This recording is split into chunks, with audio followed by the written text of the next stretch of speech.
lógica la voluntad de Dios, debemos obedecerla por fe y actuar confiando en su palabra. Muchas cosas, ¿verdad?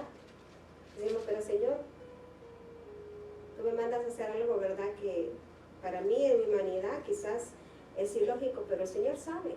Él sabe por qué nos insta, por qué nos inquieta. La palabra dice que pone el querer como el hacer, ¿verdad? Para hacer las cosas para la obra del Señor. El Señor ya sabe qué está haciendo el Señor, probando nuestra fe. A ver si nosotros de verdad creemos que ese poder puede fluir a través de nosotros para hacer las cosas aquí en la tierra. Porque los milagros de Dios siempre se reciben en obediencia a su palabra y se destaca al señorío universal de Dios. Él tiene control sobre todas las cosas, los planetas, el universo, la tierra, el cielo, todo fue creado y formado por nuestro Hacedor. Claro que Él tiene control de todas las cosas, tiene control de ti y de mí. Yo me pongo en las manos del Señor, yo los pongo a ustedes en las manos del Señor, hermano, porque Él es el que puede protegerlos, Él es el que puede conducirlos a ustedes a la verdad. Que el Espíritu Santo haga la obra en cada uno de ustedes para que puedan ustedes llegar a cumplir la voluntad del Señor y el propósito que Él ha depositado en cada uno de nosotros. Acontecerá que si oyeres atentamente la voz de Jehová, tu Dios, para guardar y poner por obra todos sus mandamientos que yo te prescribo hoy, también Jehová tu Dios te exaltará sobre todas las naciones de la tierra. Deuteronomio capítulo 28, versículo 1. Quien encubre su pecado jamás prosperará. Quien lo confiesa y lo deja, haya perdón. Proverbios capítulo 28, versículo 13, ¿verdad? La palabra nos dice que nosotros vayamos ante el Señor y confesemos, ¿verdad? Que le digamos qué es lo que hemos hecho y dónde hemos fallado, y que también le pidamos para fuerza para no regresar a hacer lo mismo, donde nosotros, ¿verdad?, hemos caído. La transformadora experiencia de Naamán. Naamán era un hombre de guerra, un hombre, ¿verdad?, que tenía mucha autoridad, pero un hombre que tenía lepra. Y en ese tiempo, cuando hablaban de lepra, estaban ilustrando el pecado, porque era contagioso, era destructivo y llevaba a la separación de parte del Señor. ¿Qué decía? Las personas con lepra tenían que incluso, ¿verdad?, estar fuera del campo, del campamento. No podían estar con las otras personas porque eran impuros, no podían estar en medio del pueblo. Estaban separados. ¿Y qué pasaba en el pueblo? Ahí estaba la arca, ¿verdad? Ahí estaba el tabernáculo, ahí estaba la presencia del Padre. Fueron ellos separados de la presencia del Señor. Era general del ejército de Siria y dirigía campañas de expansión. Naamán tenía una incurable enfermedad que padecía, lepra. Y solo ¿quién lo podía sanar? El Señor. No los ídolos de él, no el paganismo, ¿verdad?, que ellos estaban haciendo, no. Era esta muchacha que vino, que era cautiva en el mundo espiritual, en el ambiente espiritual, en la esfera del Señor. La gente tiende a interpretar las cosas a su manera por no tomarse el tiempo y el trabajo de consultar la palabra de Dios para aclarar lo que han oído. Escúcheme esto en este tiempo. Hay una apostasía tan grande. Estás escuchando tantas cosas que no son parte de la palabra. Y tú no tienes solo que tener discernimiento, también tienes que conocer la palabra para ser esa persona que discierne. Que mucho que yo escucho, la sangre de Cristo te cubre a ti y tu familia. La sangre de Cristo no es un amuleto, como ha dicho el pastor. La sangre de Cristo nos quitó todo pecado. That's it. Todo. El que esté ahí clamando la sangre de Cristo sobre ti, sobre tu vida, sobre tu familia, está en un error doctrinal. Porque nunca fue usado así en la palabra, ¿cierto o falso? ¿Dónde dice eso? ¿Cuándo el apóstol clamó que la sangre de Cristo estuviera sobre tu casa? Nunca. Mi pueblo cae en herejías por falta de conocimiento. Tenemos que nosotros de verdad estudiar la palabra y no solo sacar un versículo fuera de contexto. Tenemos que estudiar lo que es antes y después y lo que estaba pasando en ese tiempo para que no seamos engañados, hermanos. Porque ¿qué decía el salmista? Hay pecados ocultos que cometemos. Y yo lo digo porque pasé por lo mismo, pero cuando tú has sido enseñado correctamente, ya no vayas de regreso al error. ¿Saben por qué? Porque el Señor lo va a contar como pecado, va a decir, ¿dónde está eso en mi palabra? Hay muchas cosas que la humanidad ha tomado que no son de parte de la palabra, pero nosotros, como el pueblo del Señor, y lamentablemente lo voy a decir, lo hemos aceptado como que es verdad, como que el Señor lo decretó así.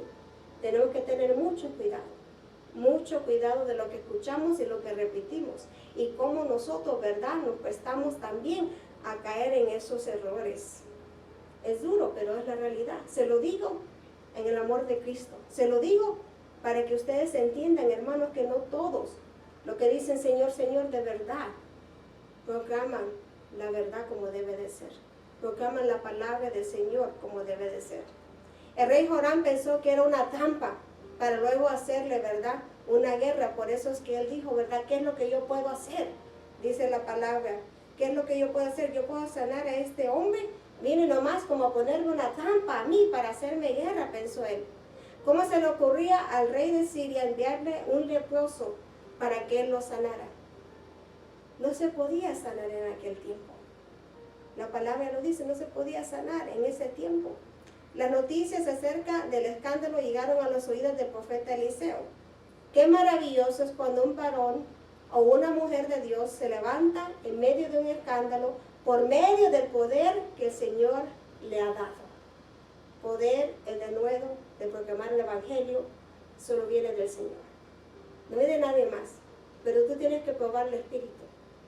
Si esa persona de verdad viene dando el Evangelio y que ese poder viene fluyendo de parte del cielo. Es muy importante eso también. Porque he visto que mucha gente, ¿verdad?, se para y en la emoción, estamos hablando con la hermana Montesino sobre un ejemplo, que empezó un pastor a hablar y dijo, ¿verdad?, mira un ángel que entra a la puerta. No sé si ustedes miraron eso. Y después dijo, ¿verdad?, está pasando por sobre las mujeres, y las mujeres, aleluya, y los jóvenes, y aleluya, y los hombres, y aleluya. Y al final el pastor dijo, era un ángel de qué, un demonio, era de las tinieblas. Pero el pueblo, no discernimiento, todos pensaron, ¿cómo es del Señor? ¿De qué está hablando? Y no sintieron ahí, ¿verdad?, que venía de parte del Señor. Por eso le digo, tenemos que tener mucho cuidado, para que dice que hasta los fines del tiempo, hasta los escogidos van a ser engañados. Vamos a ser engañados si nosotros nos dejamos, ¿verdad?, hacer, si de verdad no estamos firmes en el Señor. Si la gente supiera buscar con la actitud correcta sus problemas, encontrarían una solución. Clama a mí y yo te responderé y te enseñaré cosas grandes y ocultas que tú no conoces. Jeremías 33, versículo 3. Lo creo porque lo he visto, porque lo he experimentado. El Señor habla y el Señor hace conforme su voluntad. Y Él te va a revelar cosas que tú nunca pensaste que pudiera haber visto. Cosas que tú de verdad te quedas, wow, impactado, porque sabes que es el Señor que está haciendo la obra. Dice el versículo número 9. Y vino Naamán con sus caballos y con su carro y se paró a las puertas de la casa de Eliseo. Entonces Eliseo le envió un mensajero diciendo, ve y lávate 7 veces en el Jordán, y tu carne se te restaurará y serás limpio. Otro aspecto equivocado de Naamán era su predisposición en cuanto a la manera en que el profeta le administraría la sanidad. Él esperaba que el profeta llegaría, ¿verdad?, y saliera, y quizás lo abrazara, lo celebrara, porque él era digno de venir a preguntarle cómo ser sanado. Es como cuando llegamos a una iglesia, ¿verdad? Queremos nosotros, ¿verdad?, ser halagados. Es que no va a pasar. Nosotros venimos a ministrar al Señor. Nosotros venimos, ¿verdad?, a darle la mejor alabanza, la adoración a Él. Amén. Nosotros venimos a poner nuestros ojos en el cielo, y no el hombre y la mujer, porque no te vamos a fallar. Pero el Señor no nos va a fallar, hermanos. Fue una prueba difícil para Naamán, porque esperaba que su llegada sería algo de gran novedad.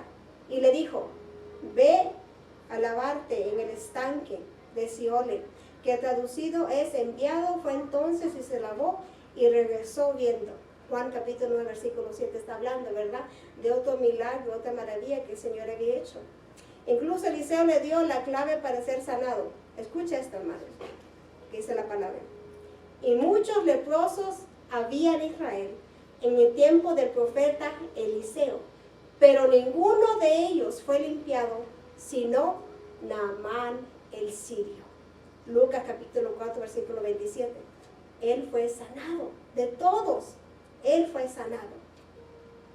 Porque tomó la palabra, ¿verdad? Después lo convencieron y él fue y hizo lo que el profeta le dijo. Pero ¿saben qué, hermanos? Había una conversión en Naamán después de eso. Incluso él le dijo al profeta, puedo llevarme tierra de aquí porque yo quiero ir a hacer un altar en mi casa.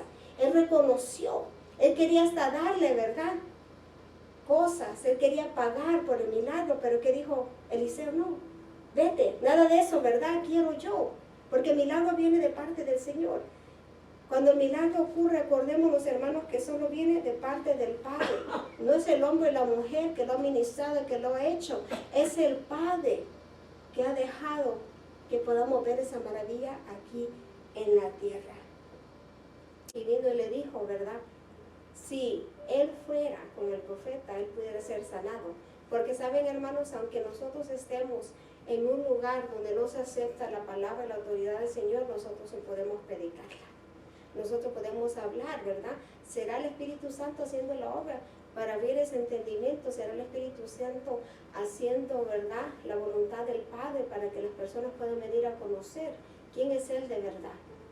En realidad no va a cambiar la vida, no va a ser transformada la vida de las personas si ellos no aceptan el señorío del Señor sobre ellos, si no se someten al Señor, porque podemos nosotros escuchar mucha palabra, pero ¿sabe qué pasa, hermanos?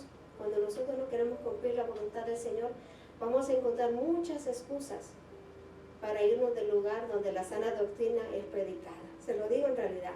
Vamos a ir a lugares donde nos van, qué bonito se escucha eso. Nos van a decir cosas que nos endulzan el oído. No nos van a hablar del pecado, nos van a hablar que vas a ser prosperado. Sí, claro que vamos a ser prosperados, pero sobre todo, ¿qué dijo el apóstol?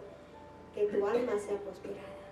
Que decía la pastora, sí, qué bueno que seas sanado, pero sobre todo que seas salvo, ¿verdad? Que tengas esa herencia eterna.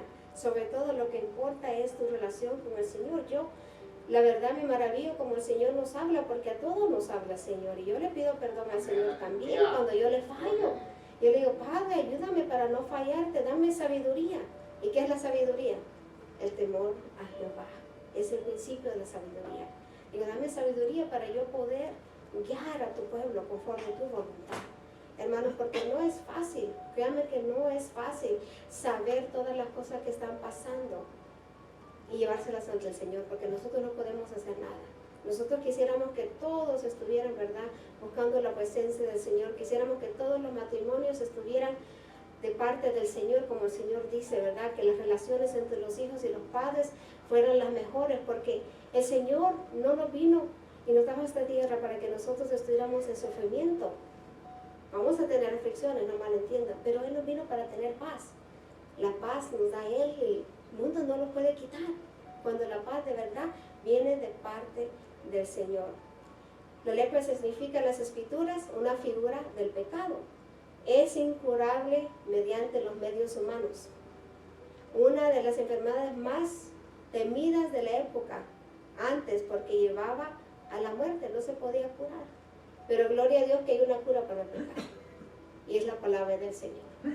La que nos transforma, la que nos quebranta, lo que nos dice, ¿verdad? Ahí vas por el camino equivocado. Regrésate a las sendas antiguas, regrésate a cuando tú te enamoraste con el Señor, regrésate a cuando tú querías hablarle a todas las almas del Padre, regrésate cuando yo te rescaté donde tú estabas. Porque todos fuimos rescatados, hermanos, todos fuimos rescatados por un propósito para servirle al Señor. No al hombre, la mujer, al ministerio, no. Acordémonos que nuestro compromiso es con el Padre. Lo hacemos, ¿verdad? Nos sometemos a los pastores porque el Señor los ha puesto, los que el Señor ha puesto de verdad, porque hay unos que se autonombran pastores, hay unos que se ponen hasta incluso por las finanzas, ¿verdad? Porque piensan que es algo de negocio, no. Es el asalariado que cuando viene el lobo rapaz, va a dejar las ovejas sin protección, va a dejar las ovejas solas. Pero el que lo hace de verdad para el Señor es porque ha reconocido que el Señor necesita esos obreros sinceros para estar ahí en la brecha por su pueblo. Saben, hermanos, lo más poderoso es lo que el Señor ha hecho en cada uno de nosotros y lo que seguirá haciendo si nosotros de verdad nos ponemos en las manos del alfarero. del alfarero. ¿Cuántas veces nos ha quebrantado el Señor? ¿Cuántas veces Él nos ha enseñado su misericordia, su gracia y la verdad de su palabra? Todos los días debe ser nuestra fuente, ir a la presencia del Señor y estar ahí en el lugar santísimo con Él. Solo Dios puede curar el pecado y salvar a un pecador. Gloria a Dios por eso, porque nos ha salvado a cada uno de nosotros, ¿verdad? Naamán trató de encubrir su lepra, pero no la pudo curar. Quizás estaba en las primeras etapas, ¿verdad? Y todavía él trataba de que nadie supiera lo que estaba pasando. Y así somos nosotros. Quizás estamos en la primera etapa que estamos separándonos del Señor. Y digo, una vez no voy a venir a congregarme, con una vez no pasa nada. Y después con 2 veces no pasa nada. Y ya con 3 veces no pasa nada. Yo quiero decirte, mira a tu alrededor. ¿Cuántas dijeron que 1, 2 y 3 veces y no pasa nada? Y sinceramente se enfriaron de tal modo que han regresado al pasado. Han regresado a esos tiempos antes de conocer al Señor. No dejemos que nosotros nos pase lo mismo. Si nosotros caemos en pecado, porque ciertamente vamos a caer, porque somos humanos. Pero vamos al trono de la gracia y démosles a Dios. Discúlpame, Padre, perdóname. Lo que sea que haya pasado, el Señor nos puede perdonar. Pero lo que Él quiere es que no abusemos de la gracia, que no sigamos cayendo en el mismo pecado y que nosotros, ¿verdad?, podemos ser agradecidos y hacer esos frutos de arrepentimiento y de agradecimiento. Así también muchos hoy intentan encubrir en vano sus pecados. Lo que necesitan es ser espiritualmente limpiados y solo Cristo puede hacer eso. Solo el Señor puede limpiarte a ti y a mí. ¿Saben por qué necesitamos esa limpieza espiritual? Porque el Señor dice que nosotros tenemos que consagrarnos para su reino. El Señor dice que tenemos que buscar esa santidad. Día tras día es una lucha, es una batalla. Esta carne no quiere. Quieres ayunar y es el día que te da más hambre. Quieres orar y es el día que te da más sueño. Quieres meterte a la palabra y es el día cuando quizás te llama más por el teléfono. Siempre va a haber una excusa. Pero acordémonos que tenemos que poner el Señor primero. Yo os lo voy a decir. Quizás no han notado, pero miércoles y viernes es raro que yo llame a alguien de la congregación.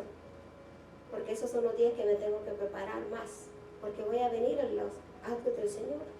El domingo todo va rápido porque venimos en la tarde. Pero el sábado yo también me estoy preparando porque sé que tengo que hacer la obra del Señor.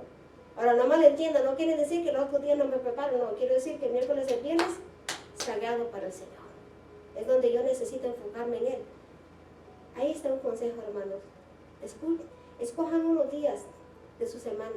Conságrenlos para el Señor. Enfóquense en el Señor. Aunque sea que ande trabajando sus alabanzas, pongan la Biblia, escuchen la Biblia, pongan su espacio para el Señor. ¿Cuánto tiempo el Señor nos da a nosotros? Nosotros tenemos que devolverle. Como dijo la pastora, ¿verdad? También el diezmo de nuestro tiempo, de día a día, poder preservar esa relación con el Señor. Porque si nosotros solo escuchamos la palabra aquí, solo la leemos aquí, no vas a poder llegar a la eternidad con el Padre, porque no vas a tener esa relación personal con Él. Eso es algo tan precioso, como Él nos ha enseñado su amor. Yo no puedo testificar que cuando nació mi hijo, yo entendí el amor que el Padre tuvo para mí, porque yo entendí cómo se puede amar tan incondicionalmente y cómo tú quieres dar tu vida por otra persona. Y eso fue lo que el Señor hizo. Él dio la vida de su Hijo por ti y por mí. Nos está enseñando un poquito de ese amor tan grande que nosotros quizás no podemos comprender. Ese amor que han tenido tus padres, mis padres, por nosotros también. Tanto sacrificio que se ha hecho, tanto sacrificio que el Señor hizo para ti y para mí, para que nosotros no cumplamos el propósito aquí y para la eternidad. Eso de verdad será una cosa triste, hermanos.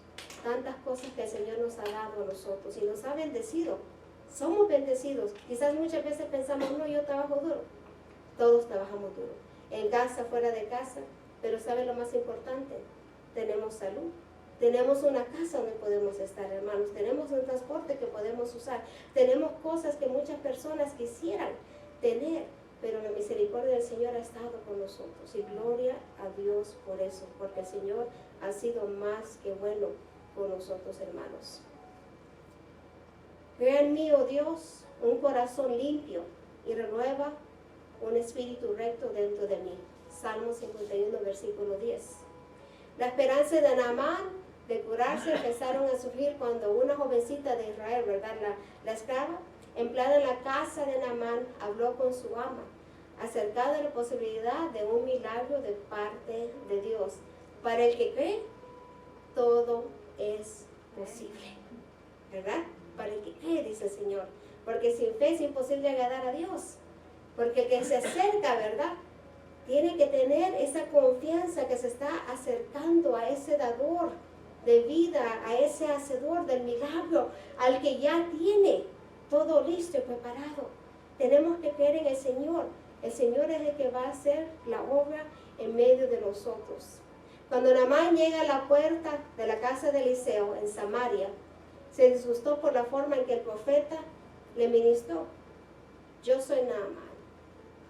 Soy el gran hombre de guerra del ejército. Y él esperaba, ¿verdad?, que corriera el profeta con él. Es que no necesitamos que un profeta, que un pastor, que un predicador se acerque a nosotros. La palabra del Señor es viva y eficaz. Es mucho mejor de cualquier cosa que un hombre o una mujer te pueda decir. Amén, aleluya. Porque dice la palabra, así dice el Espíritu. Es inspirada por el Espíritu de Dios, es inspirada por el Señor. No te va a conducir a un error, te va a llevar exactamente donde el Señor quiere que tú vayas, a su presencia, al arrepentimiento, al quebrantamiento, a estar a cuentas con el Señor y poder llegar hasta la morada celestial con el Señor. Yo no sé ustedes, hermanos, ¿cuántos de nosotros estamos listos para que venga el Señor? ¿Cuántos de nosotros estamos listos? En realidad tenemos que estar listos todo el tiempo, examinándonos, ¿verdad? Y pidiendo perdón al Señor y poniéndonos a cuentas con Él. Acordémonos que no sabemos el momento, la hora que va a venir el Señor por su pueblo. Y si queremos nosotros irnos a su presencia, tenemos que estar listos para poder hacerlo, hermanos. Cuando las cosas no sucedieron como él se había imaginado, decidió no obedecer las instrucciones del varón de Dios, de Elías. Pero cuando lo persuadieron a creer y obedecer, este hombre vio la gloria de Dios manifestado en su cuerpo. Alguien tuvo que decirle, tuvo que convencerlo. Pero nosotros, hermanos, ya estamos en la etapa que nosotros ya entendemos que el Señor va a hacer la obra. Nadie te tiene que convencer a venir a la iglesia, ¿verdad que no? Nadie te tiene que convencer a buscar la presencia del Señor. Nadie te tiene que convencer a meterte en la palabra del Señor. No, tú y yo sabemos que ahí está la respuesta para la vida. Ahí sabemos que está la respuesta para la transformación, para tu familia, para tu matrimonio, para tus hijos, para ti mismo, para mí misma. Ahí está la fuente, está en la palabra del Padre. No hay que esperar que Él se someta a nuestra agenda. El Señor va a hacer la voluntad de Él. Dios sabe exactamente lo que nosotros necesitamos. ¿Cierto o falso? Él ya sabe lo que tú necesitas, hermana Angélica. Él ya sabe lo que usted necesita, hermano Elías. Él ya sabe lo que yo necesito. Entonces, ¿por qué angustiarlo? Mejor hay que confiar en el Señor, que Él es el que va a hacer la obra. Él va a tener el tiempo y nosotros solo tenemos que adorarlo y alabarlo en medio del proceso. Los procesos no son fáciles, hermanos. No lo son. Pero ¿saben qué? Son gloriosos cuando salen de Él. Porque sales con un testimonio nuevo para el Señor. Porque sales con una nueva fortaleza y con una fe engrandecida cuando tú miras lo que el Padre ha hecho en la vida de tus hermanos o en tu propia vida también. Si algo buscamos de Dios, obedezcamos su palabra. A través de la obediencia va a venir, ¿verdad? Esa bendición para ti y para mí también. Dice el versículo número 1. Naamán, general del ejército del rey de Siria, era varón grande delante de su señor y lo tenía en alta estima, porque por medio de él había dado Jehová salvación a Siria. Era este hombre valeroso en extremo, pero leproso. Y de Siria habían salido bandas armadas y habían llevado cautiva de la tierra de Israel a una muchacha, la cual servía a la mujer de Naamán. Ben-Hadad era el rey de Siria. Él había envejecido, por eso dejó a Naamán encargado de las campañas de expansión. Él era un excelente líder militar. Y era hombre de mucha estima, dice la palabra, ¿verdad?, entre los sirios. Pero padecía de lepra, una enfermedad incurable en aquellos tiempos. Salían las bandas armadas, dice la palabra, para vigilar las fronteras y capturar los esclavos. ¿Se imaginan, verdad? El Señor cumple su palabra. Israel fue dado a sus enemigos, ¿por qué? Desobediencia, porque nunca de verdad le dieron al Señor el lugar. Muchos de nosotros decimos que somos cristianos, muchos de nosotros decimos que servimos al Señor, pero el Señor viene y no hace la voluntad de nosotros y le damos la espalda al Padre. ¿Cierto o falso? Decimos, ¿verdad? El Señor no me cumplió mi capricho, entonces yo mejor me voy de X lugar, o yo mejor no sigo al Señor, o mira como el Señor, ¿verdad?, no me cumplió esto, entonces mejor yo voy por mi camino. Pero es que el Señor no va a cumplir lo que tú y yo queramos. El Señor va a cumplir la voluntad de Él que ya está en el cielo. Él va a hacer lo que Él necesita hacer. Él no va a decir, oh, te voy a entregar esto en tus manos porque eso es lo que tú necesitas. No, Él te va a dar lo que tú necesitas día tras día. Por eso dice la palabra, que cada día hemos de pedirle el pan, ¿verdad? Agradecerle al Señor por el pan que nos ha dado. No dice, ores por el pan un día y que todo el año sea esa la oración, ¿verdad? No, Él dice, constantemente vea mi presencia y pídeme y yo te voy a responder. Y gloria a Dios por eso. En una de esas partidas fue llamada una muchacha israelita a Damasco, porque yo soy Jehová tu sanador. Éxodo capítulo 15, versículo 26. Dice versículo 3, esta dijo a su señora, si rogase mi señor al profeta que está en Samaria, él lo sanaría de su lepra. Ella se dio cuenta de la enfermedad de su amo y habló con la esposa de la posibilidad de ser sanado por Jehová, el Dios de su pueblo. Has aumentado, Jehová Dios mío, tus maravillas y tus pensamientos para con nosotros. No es posible contarlos ante ti. Si yo anunciare y hablare de ellos, no pueden ser enumerados. Salmo 40, versículo 5. Gloria a Dios, por eso es verdad. Hermanos, ¿cuántos milagros hemos visto nosotros en nuestras vidas? Pero estaba leyendo algo que es tan importante. Estar en la presencia de un milagro, mirar un milagro, no es lo mismo a ser una persona que es de Cristo. ¿Saben eso? Podemos ver muchas cosas, muchos milagros, ¿verdad? Muchas sanidades. Pero no quiere decir que esa persona de verdad es una persona de la fe.